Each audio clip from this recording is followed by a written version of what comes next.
اور پھر اس کے کچھ دیر بعد پھر اندھیرا چھا جاتا ہے، پھر اس کے بعد سفیدی ظاہر ہوتی ہے، وائٹ کلر دکھتا ہے مشرق کی طرف لمبائی میں، تو وہ صبح صادق کہلاتا ہے۔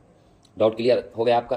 آپ لوگ سمجھتے ہوں گے صبح صادق، طلوع فجر، غروب آفتاب، یہ سب تو اس کو بھی ہم ابھی ڈیٹیل میں سمجھیں گے کہ طلوع فجر کیا ہے، صبح صادق کیا ہے، سحری یہ کیا ہوتا ہے، طلوع آفتاب کیا ہے، غروب آفتاب کیا ہے، زوال کیا ہے، زحوہ کبریٰ کیا ہے، یہ سب کو ہم جانیں گے، اور ان کے اوقات کیا ہے، یہ کب کب ہوتا ہے، ان کو بھی جانیں گے ہم، اور ان وقتوں میں ہمیں کیا کیا کرنا چاہیے ان کو بھی ہم ڈیٹیل کے ساتھ جانیں گے جیسے جیسے کلاس آگے بڑھے گا۔ سمجھ رہے؟ صبح صادق کہا جاتا ہے جس سے فجر کا وقت شروع ہو جاتا ہے۔ فجر کا وقت کب چالو ہوگا؟ صبح صادق، یاد رکھنا۔ صبح صادق کیا ہے؟ رات کے آخری پہر میں پہلے ایک سفیدی ظاہر ہوتی ہے، پھر وہ ختم ہو جاتی ہے، پھر اندھیرا چھا جاتا ہے، پھر ایک سفیدی ظاہر ہوتی ہے، تو یہ سفیدی کا ظاہر ہونا اسی وقت صبح صادق چالو ہو جاتا ہے، اور وہیں سے فجر کا وقت چالو ہو جاتا ہے۔ سمجھ گئے ہوں گے؟ فجر کا وقت شروع ہو جاتا ہے اور سورج نکلنے تک باقی رہتا ہے۔ فجر کا وقت کب چالو ہوتا ہے اور کب ختم ہوتا ہے؟ صبح صادق سے چالو ہوتا ہے اور طلوع آفتاب تک رہتا ہے۔ طلوع آفتاب، سورج نکلنے تک فجر کا وقت رہتا ہے، باقی رہتا ہے۔ اب صبح صادق اور طلوع آفتاب کے درمیان جتنا وقت ہے، چاہے آدھا گھنٹہ ہو، پونے گھنٹہ ہو، 1 گھنٹہ ہو، ان وقتوں میں فجر کی نماز کو ادا کرنا آپ پر لازم اور ضروری ہے۔ ان وقتوں کے علاوہ اگر آپ نماز ادا کریں گے تو وہ ادا نہیں ہوگا، وہ قضا ہوگا۔ سمجھ گئے؟ اور جب سورج تھوڑا سا بھی طلوع ہو جائے تب فجر کا وقت ختم ہو جاتا ہے، یعنی طلوع آفتاب، آفتاب کا معنی سورج، طلوع معنی ظاہر ہونا، نکلنا۔ فجر کی نماز وقت ختم ہونے سے پہلے اتنا پہلے پڑھنا مستحب ہے کہ اگر کسی وجہ سے نماز فاسد ہو جائے تو طہارت حاصل کر کے سنت کے مطابق قرأت کر کے نماز ادا کی جا سکے۔ یہاں پر ایک مسئلہ ذکر ہو رہا ہے کہ ہم فجر کی نماز کب پڑھیں؟ فجر کی نماز ہم کب پڑھیں؟ بہتر اور مناسب وقت ان پیریڈ میں کون سا ہے؟ افضل مستحب وقت کون سا ہے؟ یعنی صبح صادق اور طلوع فجر، صبح صادق اور طلوع آفتاب، یہ ہے فجر کا وقت۔ تو یہ فجر کا جو وقت ہے، تو یہ فجر کا وقت آدھا گھنٹہ، 1 گھنٹے کا بھی ہوگا، 45 منٹ کا بھی ہوگا۔ تو ان 45 منٹ میں کون سے وقت میں ہم نماز پڑھیں؟ اس 45 منٹ میں کون سے وقت میں نماز پڑھے؟ تو علماء کرام فرماتے ہیں کہ اس وقت آپ نماز پڑھیں کہ اگر آپ کی نماز میں کوئی خرابی آ جائے، اگر آپ کی نماز میں کوئی خرابی آ جائے تو آپ کے پاس اتنا وقت ہو کہ اس نماز کو طہارت کے ساتھ دوبارہ پڑھ لیں گے، تو وہ وقت آپ کے لیے بہتر اور مستحب اور اچھا وقت ہوگا۔ سمجھ رہے بات کو؟ اچھا وقت ہوگا، یعنی نماز پڑھنے کے بعد اتنا وقت ہو کہ آپ دوبارہ پھر سے نماز پڑھ سکتے ہیں اگر نماز میں کوئی خرابی ہو۔ آتے ہیں ظہر کے وقت میں، سورج طلوع ہو کر جتنا اونچا ہو جاتا ہے، جتنا اونچا ہو جاتا ہے، ہر چیز کا سایہ گھٹنا شروع ہو جاتا ہے۔ سمجھ رہے؟ جب سورج جیسے جیسے سورج نکلا، اب جیسے جیسے وہ بڑھے گا اور جتنا اونچا ہوتا جائے گا، ہمارا جو سایہ ہے، شیڈو ہے، وہ گھٹتا چلا جائے گا۔ جب سورج سر پر آ جائے، جب سورج بالکل برابر ہو جائے، سر پر آ جائے اور سایہ گھٹنا موقوف ہو جائے، یعنی سایہ نہ گھٹ رہا ہے نہ بڑھ رہا ہے، سایہ گھٹنا موقوف ہو جائے، ختم ہو جائے، یہ دوپہر کا وقت ہے۔ سمجھ رہے؟ اس وقت ہر چیز کا جو سایہ ہوتا ہے وہ اصلی سایہ کہلاتا ہے۔ کیا کہلاتا ہے؟ اصلی سایہ۔ پھر جب سورج ڈھل جائے اور سایہ بڑھنا شروع ہو جائے تو اس کو زوال کہتے ہیں۔ سمجھ رہے؟ پھر سورج ڈھل گیا، یعنی اب تو ہمارے سر پر آ گئے، سر پر آنے کے بعد جو سایہ ہوگا وہ اصلی سایہ ہوگا، پھر ڈھلنا چالو ہوگا، پھر سورج آگے بڑھے گا، اسی کو بول رہے ہیں کہ سورج ڈھلنا چالو ہوگا اور سایہ بڑھنا شروع ہو جائے تو اس کو زوال کہتے ہیں۔ سمجھ رہے؟ اس کو زوال کہتے ہیں، جس سے ظہر کا وقت شروع ہو جاتا ہے، اور جب ہر چیز کا سایہ اس کے اصلی سایہ کے علاوہ دوگنا ہو جائے تب ظہر کا وقت ختم ہو جاتا ہے۔ ہر چیز کا سایہ، مثال کے طور پر ایک سایہ، ایک لکڑی رکھ دیے، اس کا سایہ جو تھا ہے نا، اس لکڑی کے برابر ہی تھا۔ زمین پر ایک لکڑی رکھے، اس کا سایہ اسی کے برابر تھا، اسی لکڑی کے برابر تھا، تو یہ سایہ اصلی ہوا، یہ سایہ اصلی ہوا۔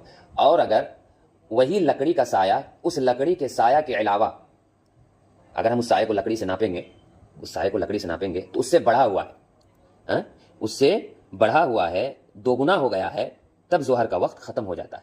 سمجھ لیں؟ تب ظہر کا وقت ختم ہو جاتا ہے۔ لیکن یہ بات بھی ملحوظ خاطر رہے کہ بہتر یہ ہے کہ ظہر کو ہر چیز کا سایہ ایک گنا ہونے تک پڑھ لیا جائے. سمجھے؟ گرمی میں ظہر کو ذرا دیر سے پڑھیں اور سردی میں جلدی پڑھنا مستحب ہے. یعنی جب ظہر کا وقت چالو ہو جائے تو گرمی میں دیر سے پڑھیں، یعنی جب تک ظہر کا وقت ہے، جب تک ظہر کا وقت ہے، مثال کے طور پر 12 بجے سے یا 11:40 سے ظہر کا وقت چالو ہوا اور 4 بجے تک ہے یا 4:30 تک ہے، تو گرمی میں تھوڑا دیر سے پڑھیں، یعنی 2:30 بجے پڑھے، 2:45 بجے پڑھے. اور سردی میں جلدی پڑھنے کی کوشش کریں، یعنی ظہر کا وقت چالو ہو رہا ہے 12:15 میں، 12:15 میں یا 12:30 میں، تو 1:45 تک یا 12:30 میں اگر چالو ہو رہا ہے تو 12:40 12:35 تک ٹھنڈی میں پڑھ لیں. یہ ہو گیا. اور جب سورج غروب ہو جائے تو غروب ہو گیا، مطلقاً تاخیر کرنا مستحب ہے، گرمی ہو یا سردی، تاکہ وقت داخل ہونے کے بعد. اور جب سورج غروب ہو جائے تو مغرب کا وقت شروع ہو جاتا ہے. سمجھ رہے؟ اور جب ہر چیز کا سایہ اصلی سایہ کے علاوہ اس کے 2 گنا ہو جائے تو عصر کا وقت شروع ہو جاتا ہے اور سورج ڈوبنے تک باقی رہتا ہے. سورج ڈوبنے تک باقی رہتا ہے. لیکن جب دھوپ زرد پڑ جائے، یعنی دیکھے ہوں گے آپ، باہر نکلے ہوں گے کبھی مغرب سے کچھ دیر پہلے، تو آخر میں پشچم کی جانب آپ دیکھیں گے پورا زرد ہو جاتا ہے، یعنی لال لال چیز دکھائی دیتی، لال لال چیز دکھائی دینے لگتی. تو اسی کو یہاں پہ بیان کیا جائے کہ اور جب دھوپ زرد پڑ جائے تب عصر پڑھنا مکروہ ہے. کیا ہے؟ ناپسندیدہ ہے. اور عصر کی نماز میں مطلقاً تاخیر کرنا مستحب ہے.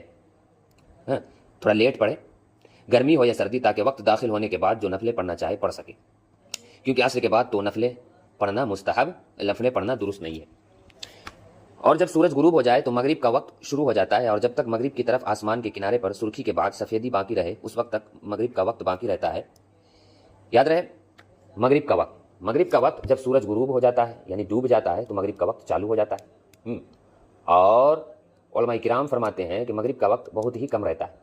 یہاں تک بیان ہوتا ہے کہ جتنے دیر میں نماز سنت ادا کر لیا جائے یہی مغرب کا وقت ہوتا ہے، یعنی کم سے کم 20 منٹ یا 25 منٹ یا 19 یا 18 یا 22 منٹ تک ہی مغرب کا وقت رہتا ہے. تو مغرب میں جلد از جلد نماز پڑھنے کی کوشش کرے، ایسا نہ ہو کہ پھر مغرب کا وقت ختم ہو جائے اور آپ مغرب ادا ہی نہ کیے. سمجھ رہے؟ اور مغرب کی نماز کو اول وقت میں پڑھنا مستحب ہے. اب کیسے جانے کہ مغرب کا وقت کب ختم ہوا؟ تو اس کے بارے میں بھی بیان ہوتا ہے کہ آسمان کے کنارے پر سرخی کے بعد، یعنی جب سورج غروب ہو جائے، سفیدی باقی رہے اس وقت تک مغرب کا وقت باقی رہتا ہے. آسمان کے کنارے پر جب سورج غروب ہو جاتا ہے، ڈوب جاتا ہے، تو ہلکا پھلکا سرخی رہتا ہے. کیا رہتا ہے؟ لال کلر کا رہتا ہے. لال کلر ہونے کے بعد جب پورا سفید ہو جائے آسمان تو اس وقت تک مغرب کا وقت رہتا ہے. اور سرخی کے بعد، یعنی لالی کے بعد، سفیدی کے بعد مغرب کا وقت ختم ہو جاتا ہے. سمجھ گئے بات کو؟ اور جب آسمان کے کنارے مغرب کی طرف کی سرخی کے بعد آنے والی سفیدی جاتی رہے تو عشاء کا وقت شروع ہو جاتا ہے. سمجھے؟ سب سے زیادہ جو وقت ملتا ہے ہمیں وہ عشاء میں ملتا ہے. سب سے زیادہ وقت ہمیں عشاء میں ملتا ہے. اور عشاء کا وقت کب چالو ہوتا ہے؟ جب مغرب کا وقت ختم ہو جاتا ہے. اور مغرب کا وقت کب ختم ہوتا ہے؟ کہ سورج ڈوبنے کے بعد زرد رنگ پڑ جاتا ہے آخری آسمان، پھر اس آسمان کی زردی ختم ہونے کے بعد سفیدی آ جاتی ہے، یعنی وائٹ ہو جاتا ہے. تو وہ وائٹ جیسے ہی آتا ہے مغرب کا وقت ختم ہو جاتا ہے اور عشاء کا وقت چالو ہو جاتا ہے. عشاء کا وقت چالو ہو جاتا ہے اور صبح صادق ہونے تک باقی رہتا ہے. یعنی صبح صادق جو ابھی میں نے بتایا شروع میں آپ کو، رات کے آخری حصے میں سفیدی ظاہر ہو جاتی ہے تو وہ صبح صادق کہلاتی ہے. پہلی والی سفیدی نہیں، دوسری والی سفیدی. کہ مستحب یہ ہے کہ عشاء کی نماز تہائی رات سے کچھ دیر پہلے پڑھی جائے. رات کے 3 حصے کر لے، رات کے 3 حصے کر لے، اور آخری والے حصے میں تو رات کے آخری پہر میں عشاء کی نماز پڑھے. انشاءاللہ تبارک و تعالی اس کے پڑھنے کی برکت سے آپ ہمیشہ کامیاب و کامران رہیں گے. اب آئیے وطر کے لیے مستحب یہ ہے کہ اخیر رات میں تہجد کے بعد پڑھے. مستحب یہ ہے کہ اخیر رات میں تہجد کے بعد پڑھے، بشرطے کہ تہجد پڑھنے اور رات کو اٹھنے کا اہتمام ہو. لیکن اگر جاگنے کا اعتبار نہ ہو اور سوتے رہ جانے کا ڈر ہو تو سونے سے پہلے پڑھ لینا چاہیے. باقی وطر کا وقت عشاء کے بعد سے لے کر صبح صادق ہونے سے پہلے تک ہے. سمجھ رہے؟